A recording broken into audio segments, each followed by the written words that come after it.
This is Donovan Cummings, historian of the California High School Speech Association, in the TV studios at San Joaquin Delta College in Stockton, California. It's here at Delta College that we're holding the 40th anniversary State High School Speech Tournament.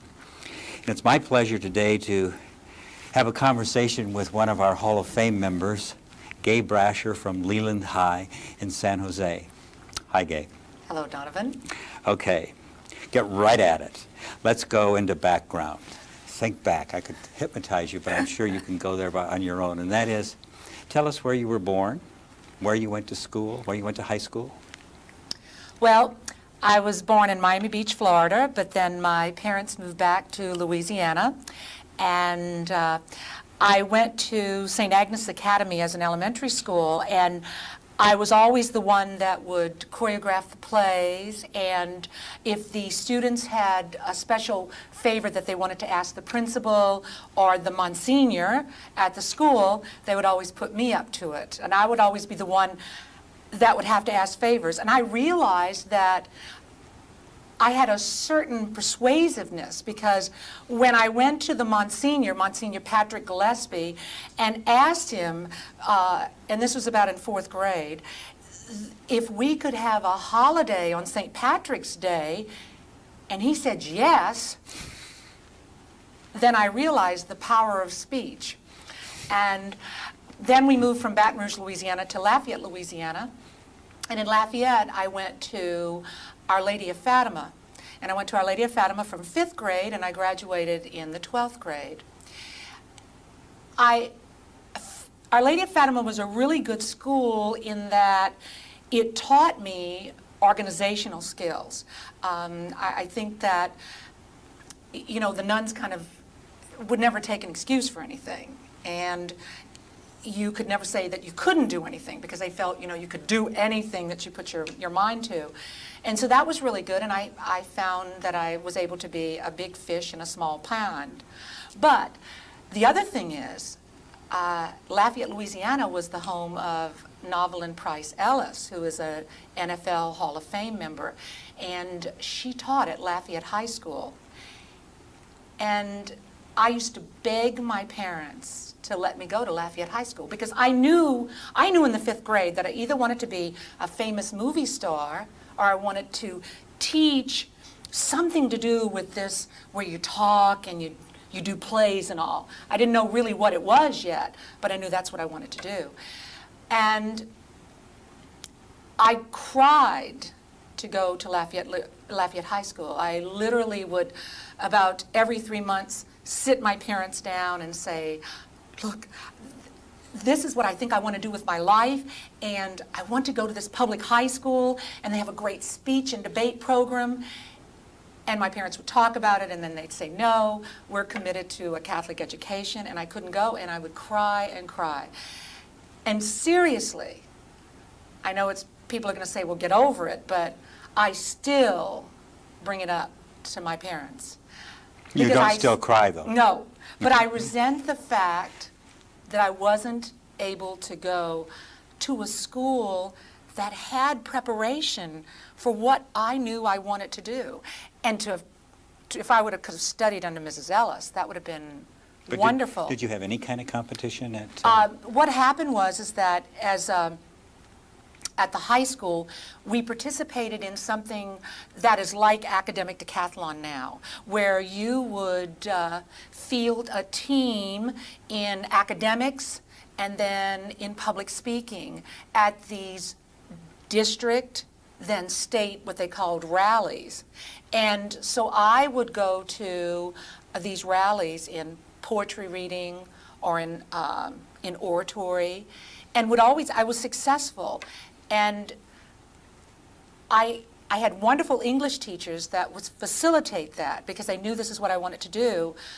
But it was my father who would stay up nights with me, who was a very gifted natural speaker, and really work on preparation of my speeches and all. And he helped me a lot with that. So I got to compete in these kind of local kind of competitions in public speaking. But I did very little, because these things only came up once a year. Okay, now you finished high school. Where did you get your college university training, and did you do any competing or speech work in college? In college, I attended the University of Southwestern Louisiana, and that's a small school, and it was in Lafayette, but they had an outstanding speech and debate program. And Professor Roy Murphy, my teacher, will always be one of the top 5 people in my life. And it was so wonderful that I chose to go there.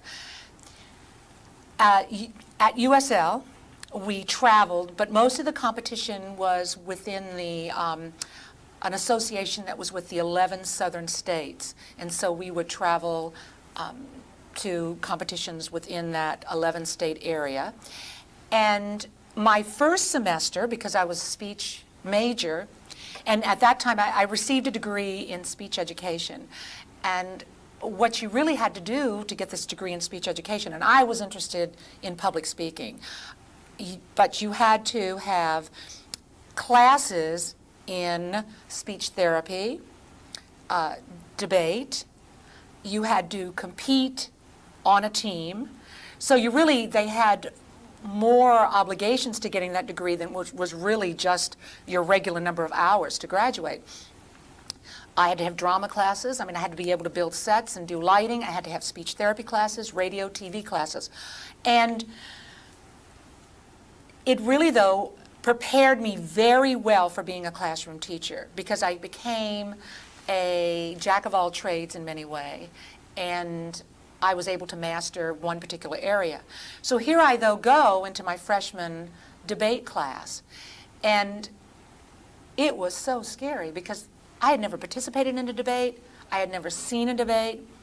And Frances Bio was the teacher in debate.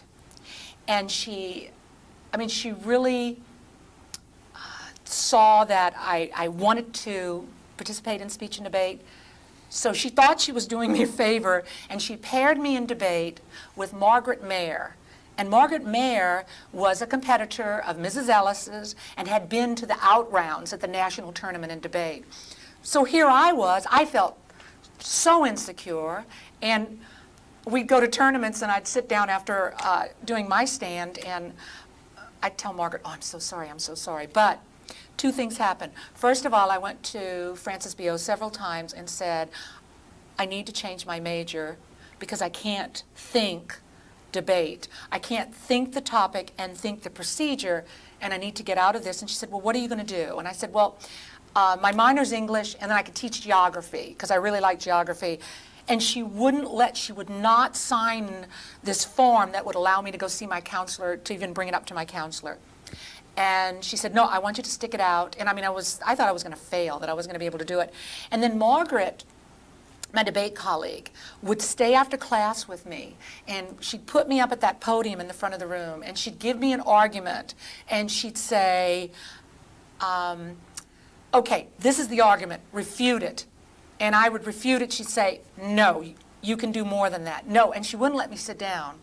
And so that built up my skills, plus we practiced in class all the time. And when I said tournaments, it was kind of like an inter-squad tournament.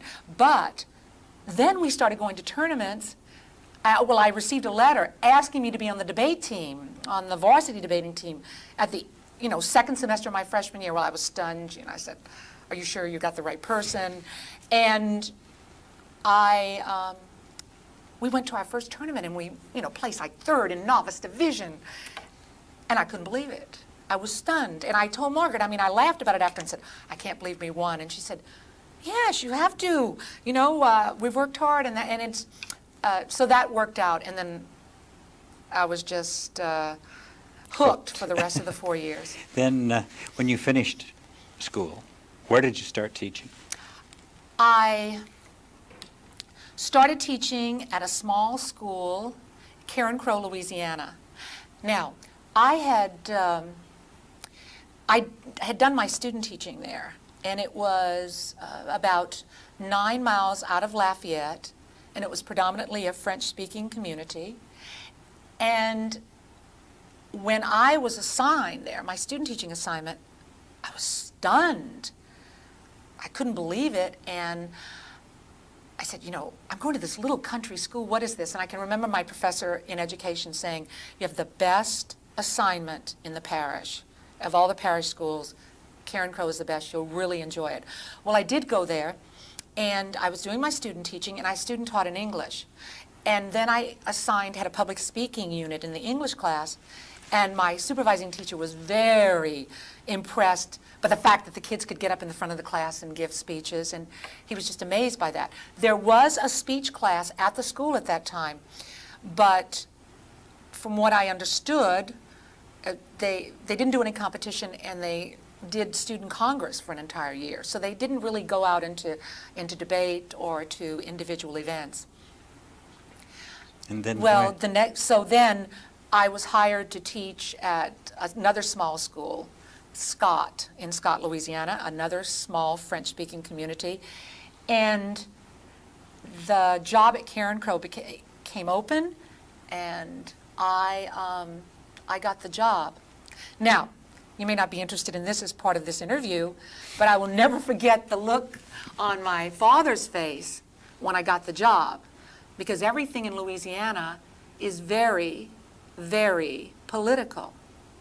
And the fact that I got a public school job without having his having to cash in a favor, because he had always said, I've got 3 favors, and if you need one, I can go to somebody and talk to somebody. I mean, that's the way things were done there. And I can help you get a job in the public system. And he was amazed that I got a job in the public system without having, so I figured, shoots. This must be the area for me. Now, when did you come to California? Well, I'm going to go back to Karen Crow. I'm going to talk a little bit about that. And I got the job at Karen Crow, and we built up a team, and I had the best job in the world. It was absolutely wonderful.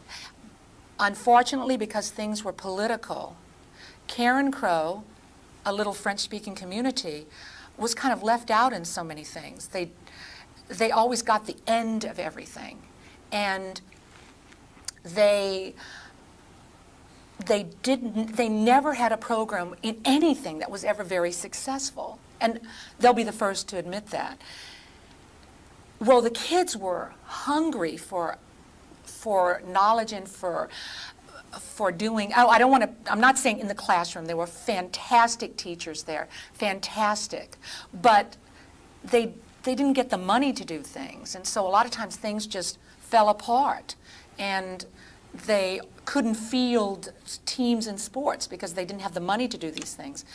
And so the kids, to do speech and debate, and at that time you could do it relatively inexpensively, and to have a speech and debate team, I mean, they were just so excited, and they just plunged into it, and we were a very successful team. And I can remember, but now one of the things we used to do is during class, the kids would bring mirrors, and we would do drills because they were French speaking, and they had trouble with the this, that, these, and those.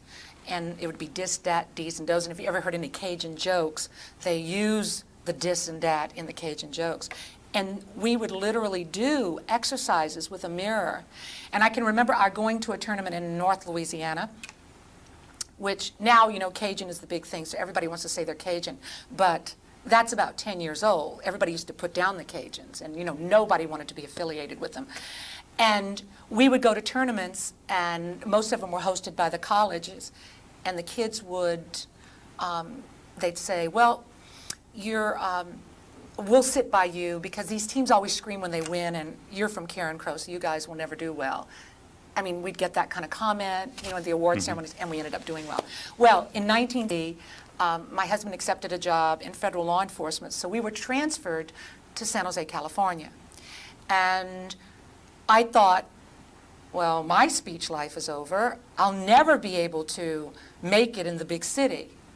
And the job I got was at a junior high school, and the director, or the superintendent of hiring, said at the time, I hire a speech teacher about once every 8 or 10 years, and maybe you want to look for a job elsewhere. I said, you know, I just want to teach, because here I am moving from Louisiana. I don't know anybody. And I got a job in the morning at a junior high, and they were on split schedule because there weren't enough facilities. So in the afternoon, I had that free. So I went over to San Jose High School and said, hi, you know, want to join us, want to build a speech and debate team? So I'd go over there in the afternoon, and then I started taking kids to tournaments and for San Jose High School. And then the next year, San Jose High School went from 10th, 11th, and 12th grade to including 9th grade, and they needed teachers, so they pulled me up from the junior high. Now, during your teaching career in San Jose, I know that there was one time that you taught at 5 schools at one time, and that has always, of course, been a bone of contention with me since I taught at 2 of them for years, but you had 5. Tell us briefly about that. Well, at San Jose High, the team grew and grew. And then Prop 13 came in. There were teams at the other schools. San Jose Unified has 6 high schools in all. And there were teams at the other schools, but Prop 13 came in, and what happened was these teams just, because these teachers were transferred out and all these teams died. So about 2 years into Prop 13, I went to my principal, and he was outstanding. I mean, he really looked at what the teachers' goals too were, and you know, so wanted to help me because I wanted to start this program. And I had this idea about maybe trying to institute a team in each of the other 5 schools in San Jose Unified. So what they did is that they released me. I only taught 4 classes in the morning, and then at lunch I was released.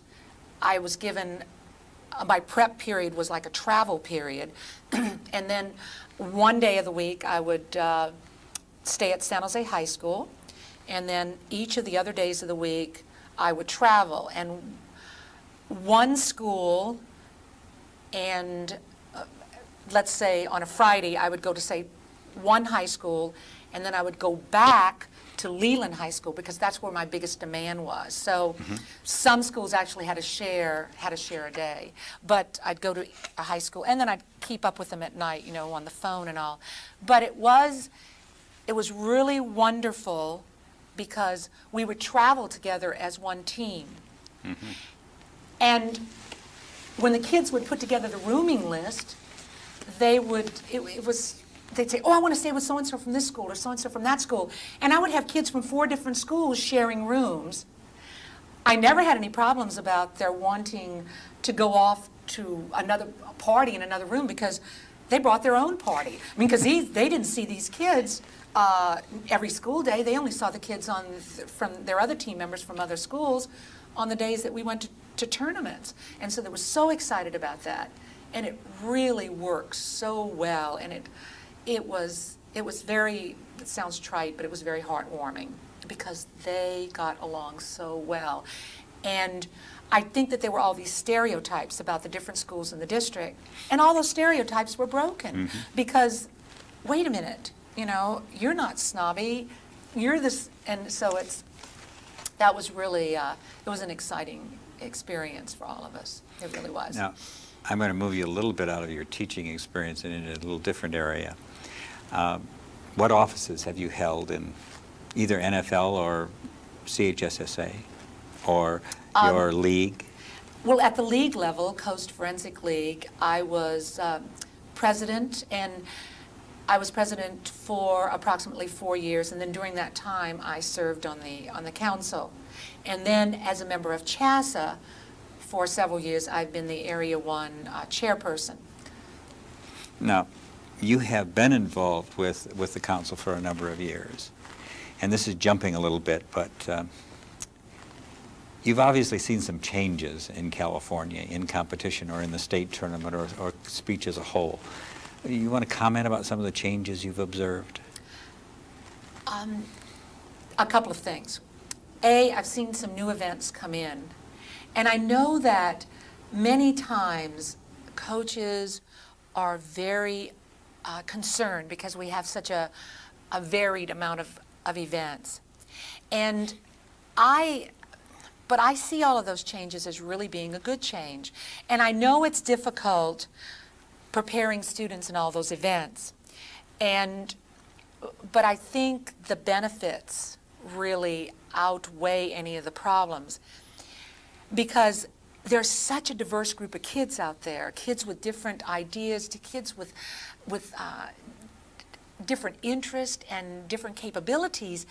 And I think that all these events have attracted more students to speech, to forensics, because they find something that they like and they can do well. And I mean, that is the way I recruit now. I mean, there's something for everyone now. And I want to talk about two that are some of the most recent events. Okay, oratorical interpretation. What I find in my area, and what I find in my area first is that oratorical interp is an event that many times some of the smaller schools that are just getting started will have a qualifier only in oratorical interp. And so it brings in the smaller schools, and it brings in those schools that might not try speech and debate, and kids, because that's not a threatening event. And it's still a wonderful event, and I mean, there's prestige in it, but you say, wow, you know, I can do a speech that someone's done before. My kids they know speech writers now. They are really the kids that do OI. But there's that self-confidence of getting started in that area. And I see students that wouldn't compete in speech and debate, and I see it each year on my own team, that will compete and will compete in OI. And I mean, that's what it's all about, is getting them to have that taste of speech. I mean, they don't have to make it that number one thing in their lives, but trying it. And the second thing is duo. At our district qualifiers this year, well, usually the HI room has to be huge because of all the observers. This year, there were 6 observers in the final round of HI, and there was a line of students waiting for the final round of duo, and they couldn't get everybody in there. The kids wanted to see duo, and they were going to see dramatics and humor, so they're not in there just to laugh. And the other thing about it is, I have a huge amount of students, and other people have said that this is true for them too, that will do duo interpretation, that will compete in it because it's not so scary, because they're up there in front with a friend. And that student will have that experience of competing, will gain that self-confidence, you know, will have that experience that nobody can ever take away from them. And I feel that the new events have really helped to foster speech at many schools and among students. And then the other thing is the size in the state tournament. I see it growing, and I think it's a very good thing, because there's so much pride about going to state. I mean, any coach can tell you at the state qualifiers, the idea that you get to go to state. And I have students, I mean, when they practice, they'll come in and say, I want to go to state so bad, Ms. Brasher. And I think that what the variety of events and what enlarging the state tournament does makes it available for a large group of kids. And as an educator, that is my goal, is to hopefully to give them an experience that is going to make their life better and more successful, to give that experience to more students. I appreciate your comments about oratorical interp and duo, because obviously you know that those are two of events that I supported.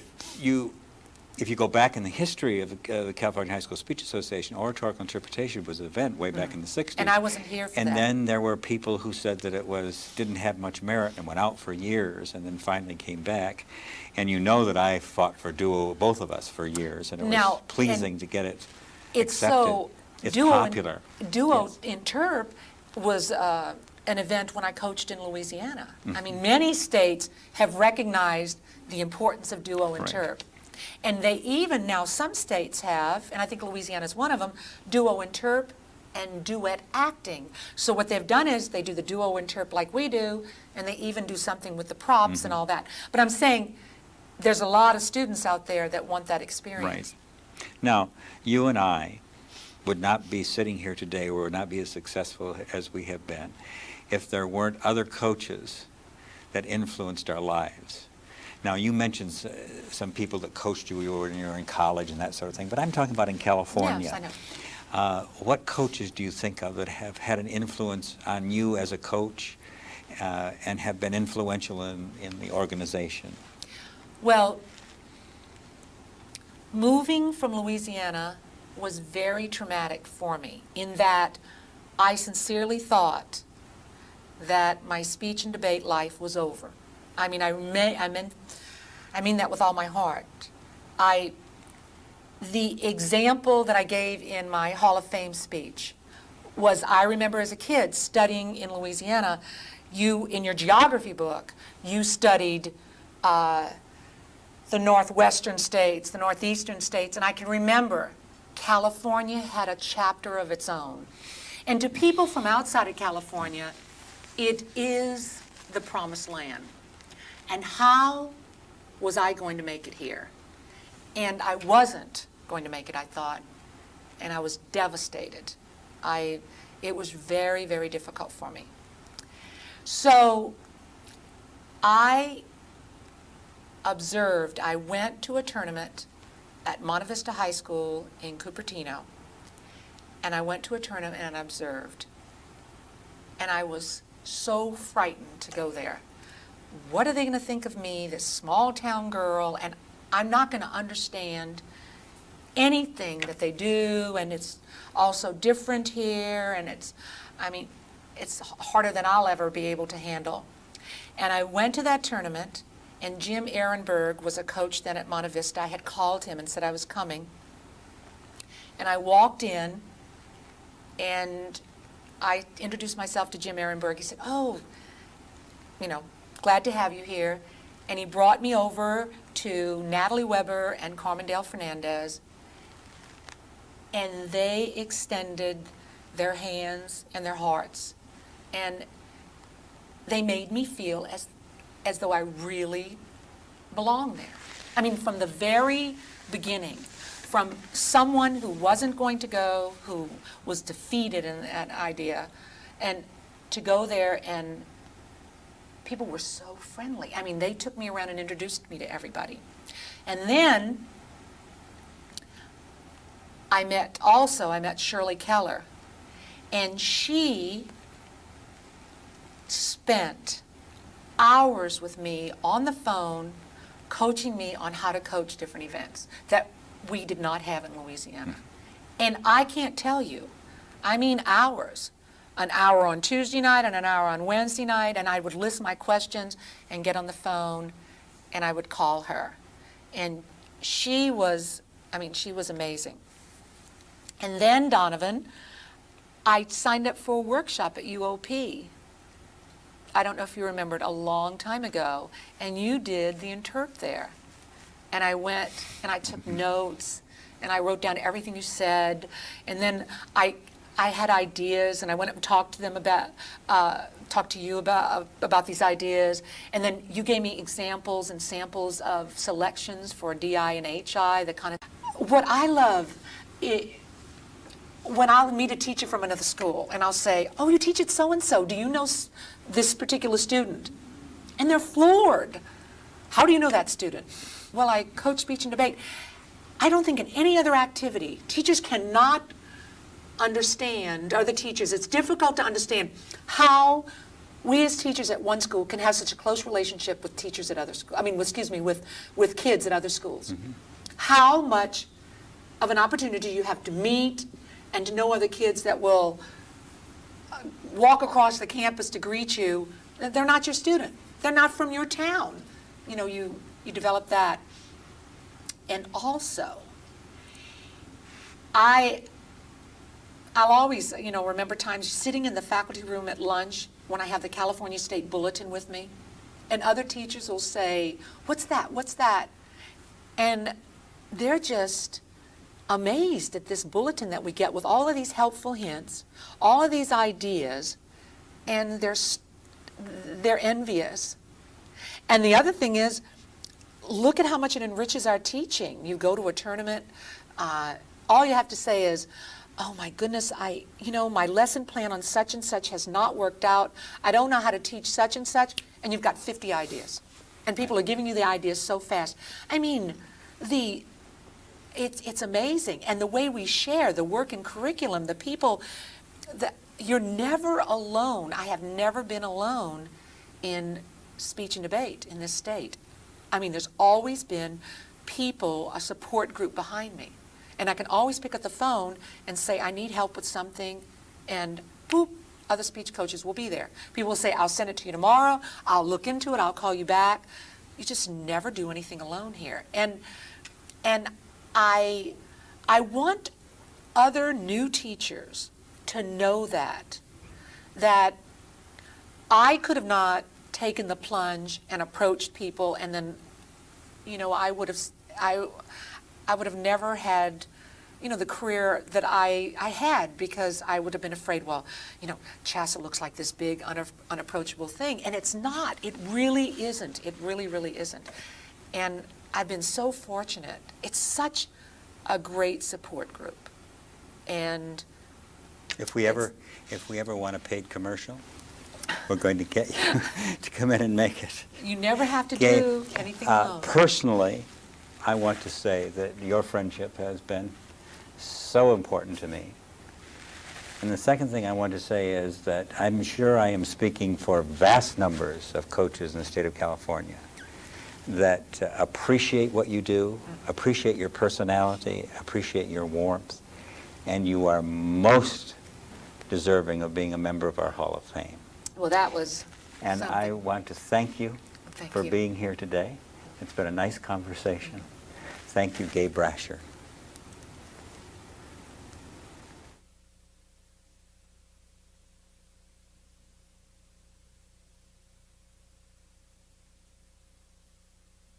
Things that go here. And that's when I think maybe our friendship developed then too, because that's when I felt really at ease about calling you and saying, "What do you think of that, and what do you think of this?" And you were such a big name in Interp and all, and you know, and everything in the state.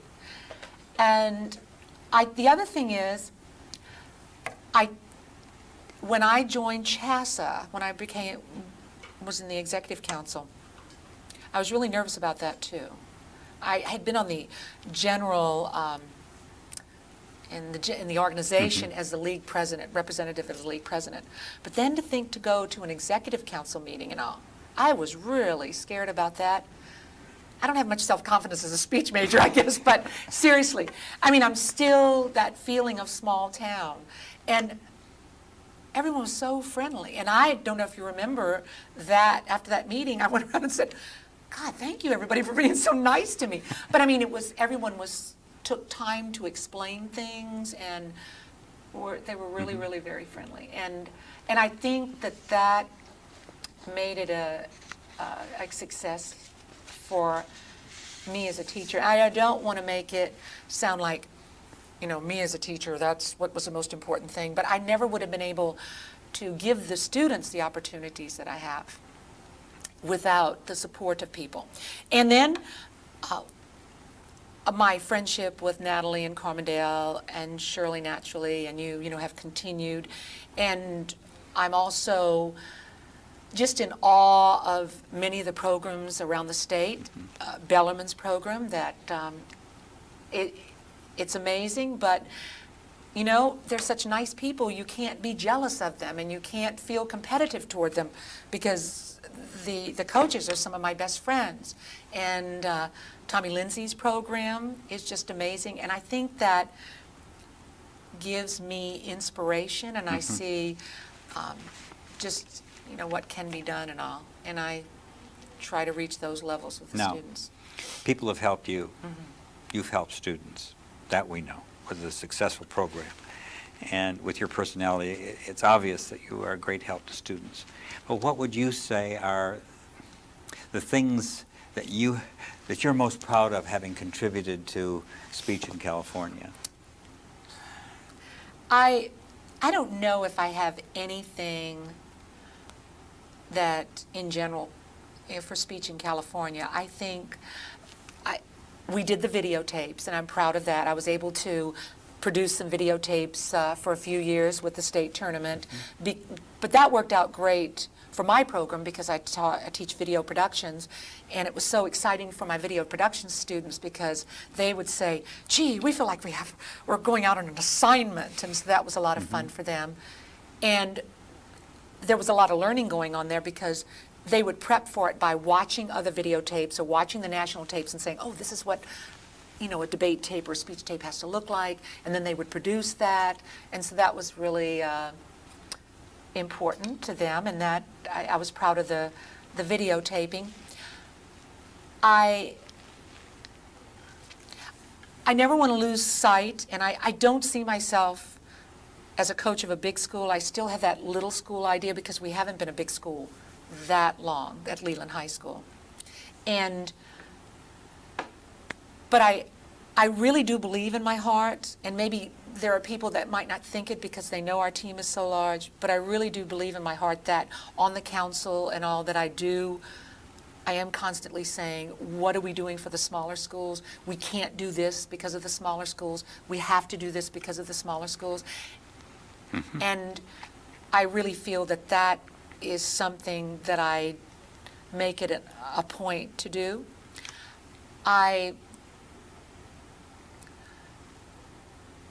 Teaching as a whole, I feel that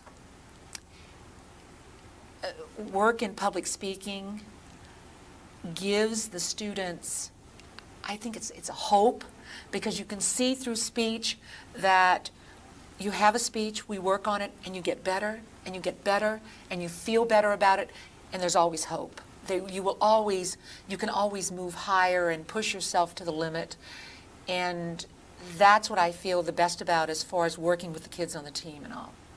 Now, I know that in an interview of this kind, when you get asked a question about students, you'd like to give the names of every student you've ever had, because every one of them has given something to you, just like every student has always given something to me. But let's get a little information about your success with students. First of all, how many state tournaments have students qualified for? Well, in my 28 years in California, I would say there's probably only my first couple of years that I didn't have a qualifier to the state tournament. So I have had a qualifier, and as a very small school, it would often be it would be one student for years and years and years. It was one student, and that was so I've been a part of state for, we can say, 28 years, and when I was coaching at all the 6 schools, I often had qualifiers from 4 of those schools. I was going to ask you that question. Yeah. When you were at 6 schools, did you ever have all 6 at one time? No. Amen. I didn't. No. Goodness gracious. I had 4 of the schools, though, at one time. That's marvelous. And then the Leland squad grew and grew, and then that's how I ended up being at Leland and then not coaching those 6 Now, schools anymore. out of the 6 schools, or Leland primarily, there has to have been a student here and there that has either been really outstanding or as an individual that has favorite memories for you. And so I'm asking you to name 2 or 3 of those students that just are special. Well, and if any of the students ever see this, remember I said you had to hold it down to 2 or 3 rather than 200. Well, I'll start with Dennis Galvin, and Dennis Galvin was one of my first students at Leland. Oh, and I can see myself in the conference room. That's where they had arranged for me to come onto campus and put an announcement on the bulletin and to talk to kids about speech and debate. And I remember just this face in the back of the crowd and it wasn't that much of a crowd, I shouldn't have said that, but in the back of the room, the conference room was small.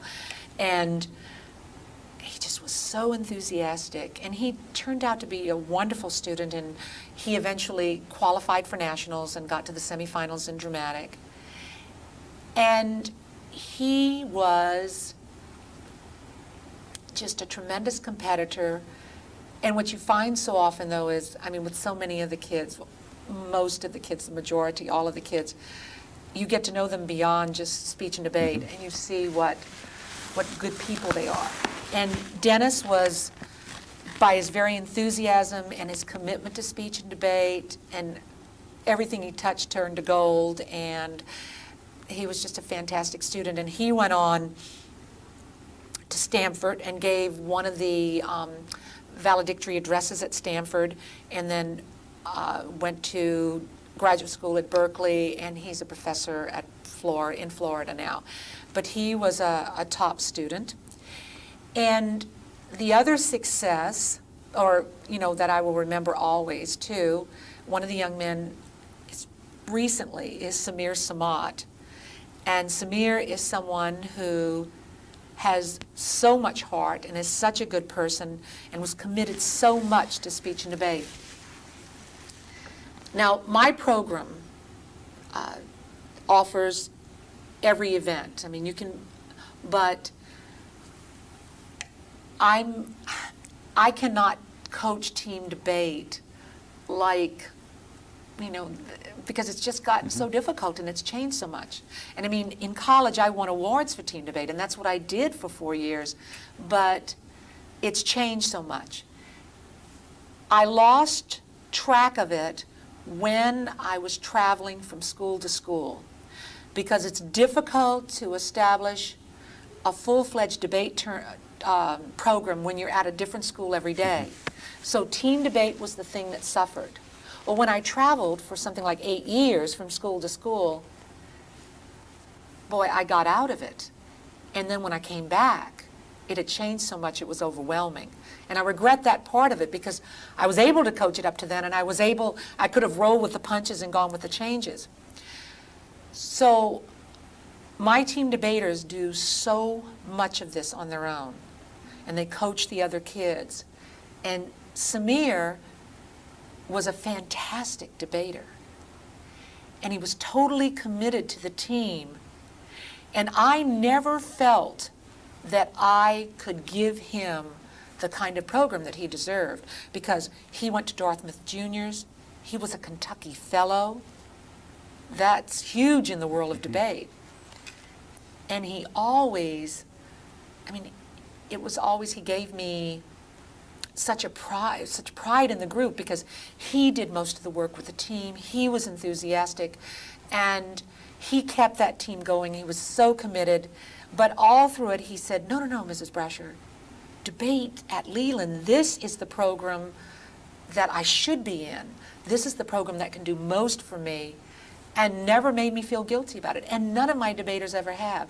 And I think he left that legacy too. Everyone has always said, wow, Gay, your debaters are so nice. And that's because of that whole attitude that he has. And I could Suk and Shaw before him, that attitude of working hard and being thankful for what they have and the opportunity to be able to work on debate. And so, I could go on, and I don't want to hurt anyone. After coaching for a number of years, all of us know that when you go to state or you go to nationals or you go to invitationals, that every time you go somewhere, something happens that's interesting or fascinating.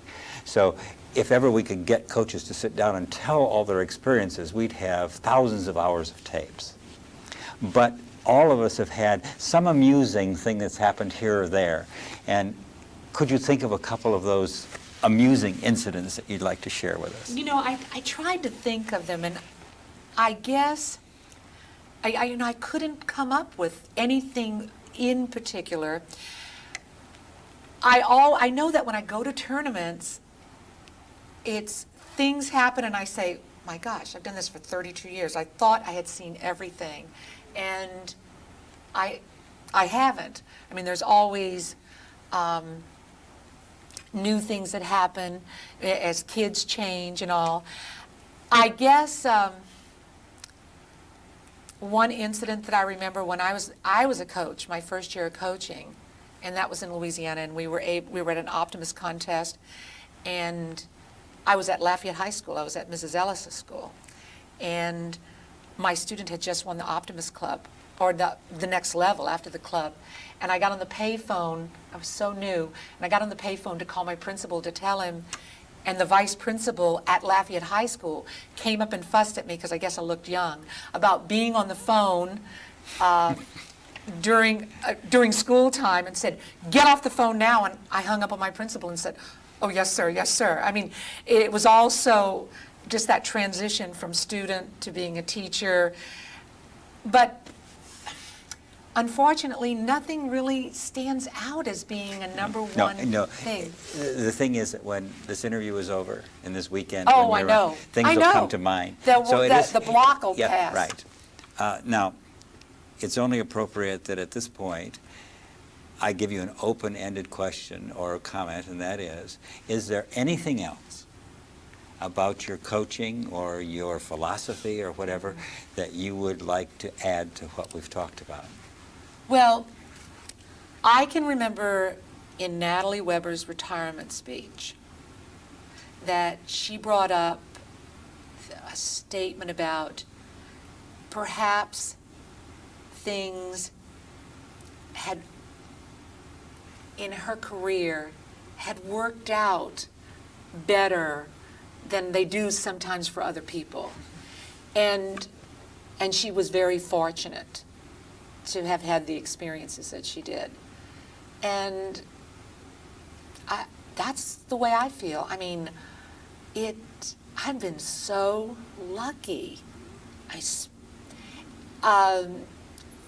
just as exciting this year as it was in 1966. And you don't do anything alone, and the people that I've met and the